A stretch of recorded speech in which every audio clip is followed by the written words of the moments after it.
But you get his point.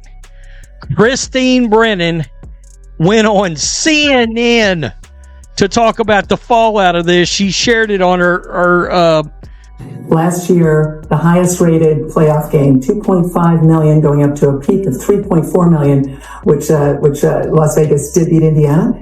That could have been 4 or 5 million, even going up against the baseball playoffs. I can't doubt her on that at all. I can't doubt her. So congratulations, Cathy. You now have Scott Van Pelt destroying you. Did Caitlin Clark just force the WNBA to confront the biggest crisis in its history? Even the league's commissioner, Cathy Engelbert, has admitted this is the most pivotal moment the WNBA has ever faced. But after Clark's exit interview, it's Engelbert, not the rookie superstar, who's taking heat from major media voices like Stephen A. Smith. Fans are now wondering if this is the breaking point where long-standing issues in the league finally come to the surface. Stick with me, because the reason people are saying Engelbert is finished goes far beyond what happened in Indiana.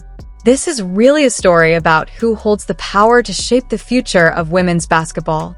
Before we continue, quick favor, if you're enjoying this content, please like the video and subscribe to the channel. Over 98% of viewers watch without subscribing. It's free, but it helps us a lot. Did you hit subscribe? Awesome. Thank you. Now back to the story.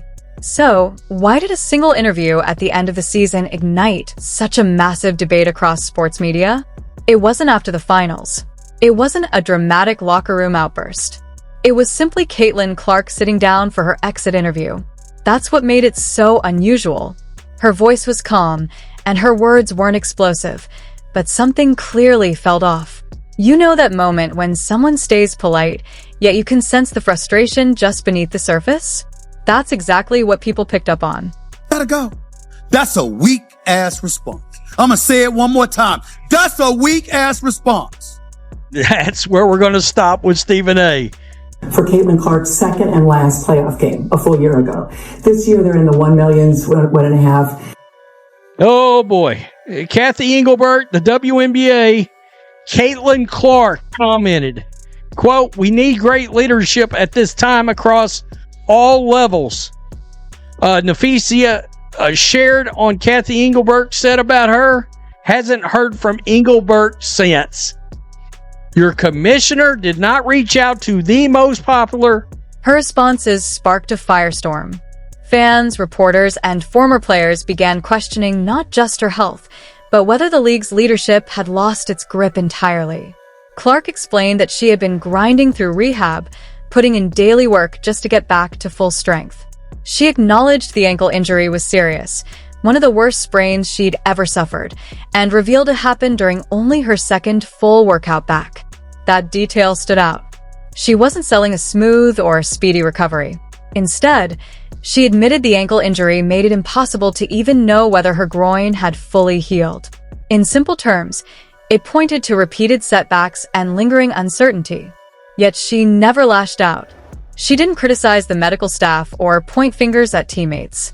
What stayed with listeners was her mix of honesty and composure. She emphasized the effort she'd put in, while subtly leaving space for people to question why the messaging around her condition had been so unclear from the start. That's where the tension really took hold. This was the league's most marketable player, a rookie already driving ratings, headlines, and attention. And during weeks of speculation about her health, the league office remained largely silent. The commissioner, Cathy Engelbert, never stepped forward to clarify the situation, never addressed the confusion, and didn't appear to be directly involved. Against that silence, Clark's measured words carried even more weight.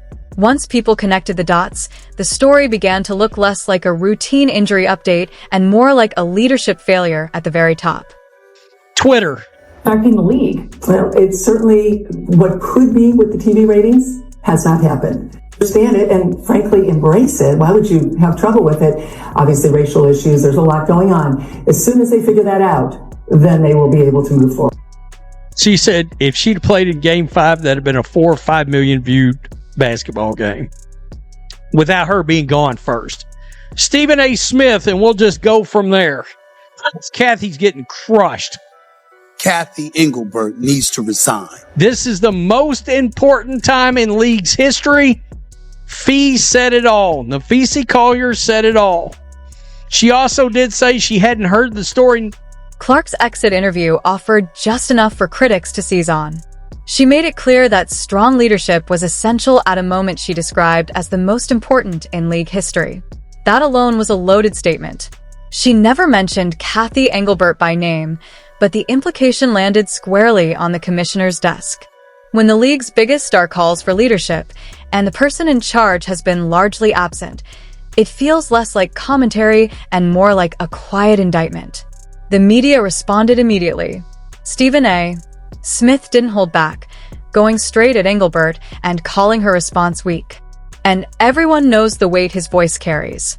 Once he labels something a weak response, that phrase gets looped across every sports network. Fans who were already frustrated by the lack of transparency suddenly had their concerns amplified. Calls for Engelbert to step down spread rapidly, all tracing back to Clark's carefully measured words.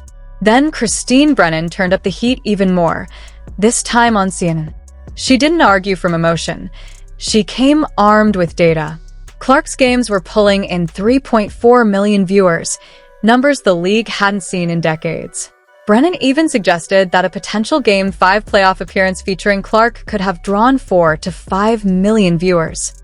That wasn't hype, it was revenue and momentum at risk. Her point was straightforward.